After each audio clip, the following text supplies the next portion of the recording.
வேகமாக பாஞ்சிக்கிட்டு இருக்குது. இவன் மண்வெட்டியால் களிமண்ணை புல்லோடு சேர்த்து புல் பத்த மாதிரி வெட்டி வெட்டி போட்டான். இருந்தாலும் மடையை அடைக்க முடியல. தண்ணி அதை மீறி வந்துக்கிட்டே இருக்குது. தண்ணி வந்து வேகமாக வயலுக்குள்ளே போய்கிட்டே இருக்குது. போடுற பத்தையெல்லாம் கரைஞ்சி கரைஞ்சி போயிட்டுருக்கு.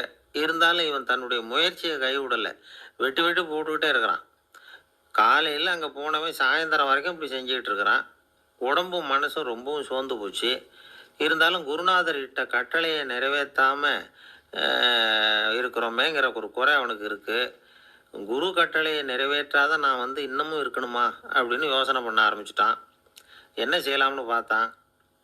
நம்ம குருநாதர் இட்ட பணிக்காக இந்த உடம்பையே தியாகம் பண்ணலாம் அப்படின்னு முடிவு பண்ணான். தண்ணி பாயுதில் அதுக்கு குறுக்க விழுந்து அப்படியே மடையை அடைச்சிக்கிட்டு அப்படியே படுத்துட்டான். இது மற்றவங்களுக்கு தெரியாது. அன்னைக்கு ராத்திரி ஒரு விளக்கு முன்னாடி உட்காந்து குருநாதர் பிள்ளைங்களுக்கு பாடம் சொல்லி கொடுத்துக்கிட்டு இருக்கிறார்.